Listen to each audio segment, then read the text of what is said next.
Prezada vereadora, doutora Nancy Tami, em todos os programas, normalmente eu entrego um livro. Esse livro eu coordenei com ministros do Supremo, com dos desembargadores do Tribunal e com professores de Direito Constitucional do Brasil, chamado Princípios Constitucionais Relevantes. Editamos pelo Conselho Superior de Direito da FEComércio, que eu presido, e analisamos os principais princípios dos 8 títulos da Constituição. Então, tem-se uma visão global da Constituição a partir dos princípios relevantes. Eu quero lhe oferecer. São 2 volumes com em torno de 20 constitucionalistas tendo escrito. Perfeito. Muito obrigada. Acho que é um livro assim que vai dar, principalmente quando trata de princípios, né? Acho que dá orientação. Muito obrigada. Eles não mudam, digamos, com a legislação normal, entende? Em função de cada circunstância. São aqueles princípios fundamentais da Constituição brasileira. Vereadora, eu sou municipalista.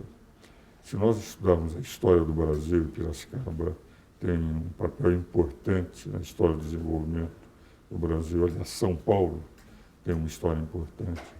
1/3 do Brasil foi São Paulo que deu ao Brasil, depois do Tratado das Tordesilhas, Bandeirantes, estendendo para lá, com bandeirismo principalmente menos de apresamento e mais de pastoreio naquela época. E sempre o município foi a entidade mais forte em toda a história do Brasil. Não sem razão, o Constituinte de 88 deu ao município o status de entidade federativa. Antes havia autonomia financeira, autonomia política, autonomia administrativa, mas não era uma entidade da federação. As federações mundiais conhecidas, Canadá, Alemanha, Argentina, Austrália, a própria Suíça, o município não tem a função que tem no Brasil. Lá eles têm o Estado, ou província, mas são essas entidades federativas, o Poder Central e a entidade regional. E no Brasil nós demos, além de União e Estados, ao município esta função, mostrando essa importância, né? Então, isso que a senhora tem defendido, da importância do município, nós vivemos no município, Franco Montoro dizia isso, aliás, diversos juristas antes do Franco Montoro, nós mesmos dizíamos, já na década de 60, eu fui presidente do Diretório Metropolitano, Diretório da cidade de São Paulo, Sim. De que o município teria que ter, que teve uma importância monumental na história brasileira. Então, isso que a senhora está fazendo, eu considero extremamente importante nessa escola de legislatura. Quando a senhora disse sobre Piracicaba, eu gostaria que também explicasse um pouco aos nossos telespectadores a importância na história do Brasil do município de Piracicaba. Como o nosso programa vai para todo o Brasil, conhecer, não só temos a maior, a mais tradicional escola da agricultura do Brasil, que fica lá em Piracicaba, entende? As outras escolas, as faculdades de agricultura seguiram os passos da tradição, mas no próprio papel da história brasileira. Então, a senhora Guedes de Piracicaba, queria que contasse um pouco da história do município de Piracicaba e a importância no Brasil. Piracicaba faz 250 anos agora, dia 1º de agosto. Eu não sou nascida em Piracicaba, mas eu tinha um sonho de fazer engenharia agronômica e com 17 anos, quando eu passei em frente a Luiz de Queiroz, aí eu passei a querer fazer Exalc, fiz, né, sou exalquiana de formação, mas ela tem sim, ela tem uma história muito forte, tivemos lá um presidente, o Prudente de Moraes, ela é uma região que nós tivemos aí a questão até muito forte da cultura indígena, e que depois, na época da formação das cidades, essa cultura se afastou um pouco. O próprio nome do rio, né, que dá nome à cidade, Piracicaba, é lugar onde o peixe para, né? É uma cidade onde a política sempre foi muito pujante. A própria escola Luiz de Queiroz, ela antecede a USP, né, assim como a São Francisco, elas foram criadas antes, até para o movimento, para a questão agrícola, para os direcionamentos, conceitos, quando Luiz de Queiroz vai estudar na França, retorna, então aquela imensa fazenda era da família Luiz de Queiroz, então teve todo um direcionamento, eu acho que essa é uma vocação muito nítida em Piracicaba, tanto a parte ambiental, quanto a parte do desenvolvimento rural e hoje sustentável.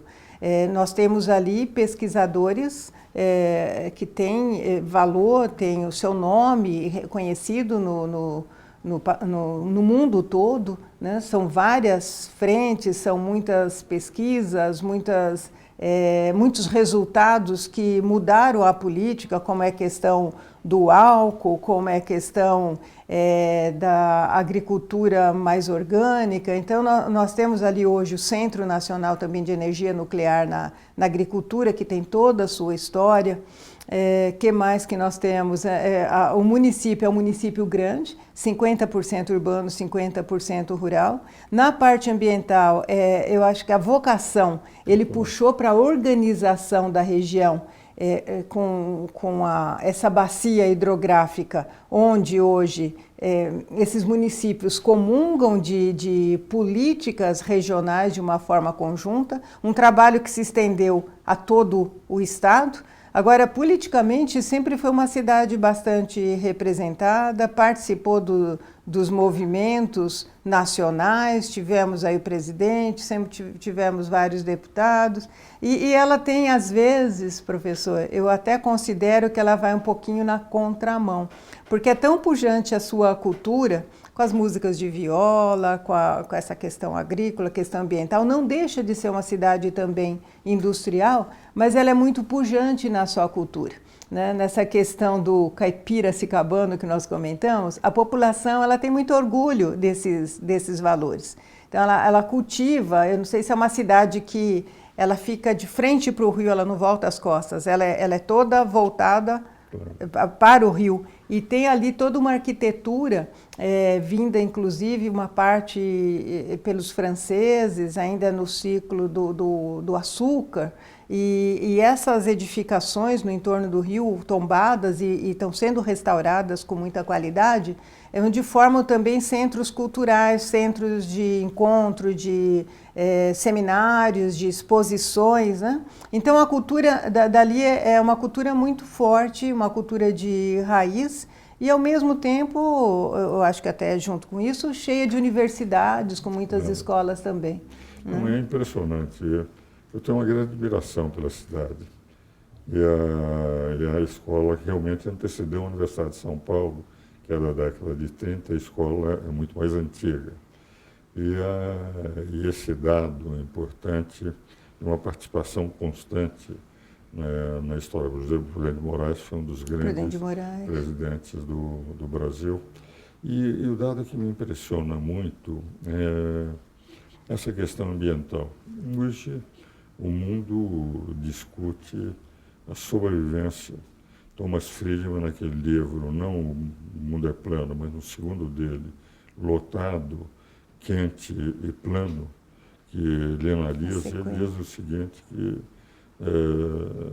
o mundo, a essa altura, se todo mundo, 7 bilhões de pessoas, são 7 bilhões e meio já, tivessem o padrão médio da vida do americano, não havia como sustentá-los, em nível de energia, de alimentação, de meio ambiente. Então, nós estamos vivendo uma necessidade extraordinária, uma necessidade, eu diria, premente de poder enfrentar o problema ambiental com seriedade. E nas próprias organizações, nos congressos mundiais, né, desde o Protocolo de Quioto, o que nós sentimos é que os interesses econômicos, muitas vezes, principalmente quando nós temos o problema de petróleo, etc., fazem com que as medidas sejam tímidas pela necessidade urgente do mundo. E agora a entrada do presidente Trump, que parece que não vai dar muita atenção ao problema ambiental, preocupa muito. Nós temos 2 minutos para terminar o programa. Qual é a sua opinião sobre esse momento crucial que o mundo passa em relação às questões ambientais. E tive a oportunidade de participar de vários encontros internacionais de mudanças climáticas, que é um tema assim que eu sou apaixonada. Mas nesse pouco tempo, nós estamos num momento, acredito, de mudança de paradigma também. De nós olharmos mais a forma, inclusive, de fazer política muda também nesse sentido.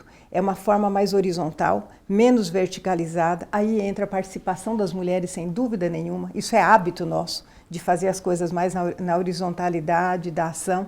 E o que significa isso? Nos poderes, maior participação das pessoas. E como? Através de associações, de cooperativas, nós falamos em princípios, tem alguns princípios de participação popular que eu acho que nós temos que intensificar nas esferas de poder. Isso envolve mais jovens, a maneira mais representativa e essas ações muito verticalizadas, muito assim, fortes no sentido, vamos dizer, de baixo para cima. Eu acho que hoje não tem mais espaço. Vai ser uma coisa ou outra pontual, mas é um desserviço para a humanidade. Eu acho que a cultura da paz é o que a gente busca, mas isso envolve a participação, a voz e o direito de todas as pessoas. É nesse sentido que eu acho que nós temos que caminhar. Professora e doutora Nancy Temme, foi um privilégio tê-la aqui no programa. Os senhores puderam averiguar, avaliar o que é a importância de uma mulher exercendo a função importante que ela exerce e, ao mesmo tempo, com essa visão universal dos grandes problemas da humanidade, que começa principalmente pela da sobrevivência do homem no mundo em que nós estamos, que é a questão ambiental. Como foi importante a sua participação no nosso programa. Muito obrigado pela participação. Eu é que agradeço, um prazer enorme estar aqui. Foi uma honra, portanto. Muito obrigada. Senhores telespectadores, espero novamente no próximo domingo.